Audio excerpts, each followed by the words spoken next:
In Black Myth Wukong, there is a character that has a questline that goes across 5 of the 6 chapters inside of this game. I'm going to very quickly take you through this questline, all the locations you can find this character, a giant horseman, and the rewards that you get for actually completing the questline. Now, to find him for the very first time, we have to start the game in Chapter 1. Progress through Chapter 1 until you come across the Bamboo Grove Back Hills fast travel point. From here, it's a very short walk inside of a cave. Thankfully, inside of this cave is going to be one of the few meditation points that you can find inside of Chapter 1, which also makes it worthwhile to go into this cave. Anyway, once you're inside this cave, you'll very quickly see this giant horseman sitting in the corner. Now, in this very first interaction with this giant horseman, this giant horse Guai, as they call him inside of the game, you don't actually get any rewards from him, so exhaust his dialogue until he repeats himself, and let's move to Chapter 2. In Chapter 2, it's going to take a little more time to actually get to his location. Make your way to the Sandgate Village entrance fast travel point. You're going to need to try and go through the double doors that you see in front of you as you turn around at this fast travel point. When you get here for the first time, you're going to be attacked by a bunch of different archers. What you want to do is go around the right side until you can jump into this giant arena where you're going to have a mini boss that you can fight. Defeat the mini boss and you'll actually hear someone talking to you. This is going to be our giant horse friend who's tied up to a post just in the corner. Now again, there's not really anything you get from him while you talk to him in this area, but it's good to exhaust his dialogue once again to make sure that he moves on to the next location. And this next location, thankfully, is going to be inside of Chapter 3. Progress your way through Chapter 3 until you come across the new Thunderclap Temple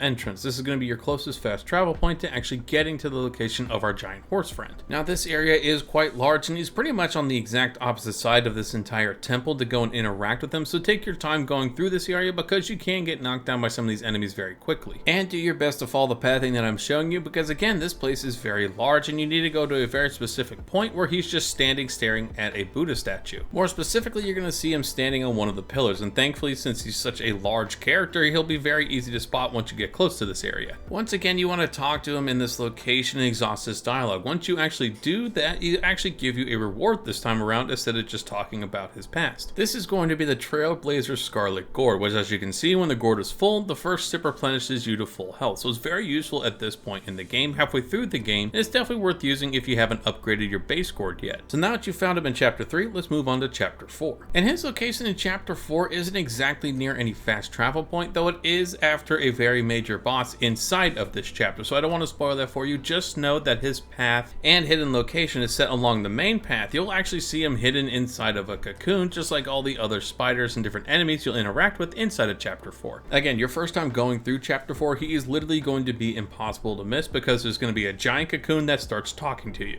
Now, unfortunately, nothing is going to be given to you in this particular junction, but you will be getting something in Chapter 5, so let's move on to that location. Progress through Chapter 5 until you come across the Furnace Valley entrance. This is going to be your closest fast travel point, and you're going to have to take a little bit of a long run to actually get to something very specific that is somewhat hidden off the main path of this area inside of the chapter. Just a bit of warning, you will be attacked from all different sides from a bunch of different distance enemies. I highly recommend just getting rid of all the enemies first before you go and find this golden or bronze cart. I'm not entirely sure what color you would describe this as, but you'll very quickly see that he is actually trapped inside of this cart. Now, at the very moment that you interact with this cart, there's nothing you can do about this. What you have to do is progress the game until you defeat one of the major bosses inside of Chapter 5. This major boss is going to be the boss battle inside of the Emerald Hall in the Furnace Valley, which really isn't all too far from the cart that I just showed you. So all I'm going to tell you about this battle is that this boss has to be defeated to progress the questline that we're currently on for the giant horse Guai. Don't worry, I'm not going to spoil this boss battle for you so you can enjoy it yourself if you're going through it the very first time, but I at least want to show you where this boss fight is going to happen so you know what you're looking for. Once you have defeated the Emerald Hall boss, you want to make your way back to the Valley Furnace fast travel point and make your way back to the cart like I showed you earlier in this section of the video. Once you're back here, deal with all the enemies that are going to be surrounding the cart, and once again pull on the whip that our friend uses as a weapon. At this point, you're going to have a small cutscene and you have the ability to transform into our horse Guai friend. This, of course, is a brand new transformation spell, just like you can get with a whole bunch of other different enemies. This one is going to be called Dark Thunder, and as you can imagine, you transform into him and have the ability to use his whip, which actually does a fair amount of thunder damage and has helped me in very difficult boss fights. Now, would I say this is going to be your best transformation spell that you're going to have inside the game? No, I definitely wouldn't say that, but I will say some of the attacks that he has are really powerful, and I've actually used this against the secret ending boss, which I won't spoil here in this video, but this transformation definitely played a huge part in me actually being able to defeat him for the very first time. But that is how you can complete the horse Guai questline throughout out a lot of chapters inside of Black Myth Wukong. I hope you guys found this location and walkthrough guide helpful. It's definitely a fun transformation to use. Again, not the strongest one you're going to get, but definitely useful in a pinch. If you did find this walkthrough guide helpful, make sure to hit the like, subscribe buttons down below so I know that you did find it helpful, and let me know your favorite part of this transformation when you do get to use it. Once again, I hope you guys found this location and walkthrough guide helpful.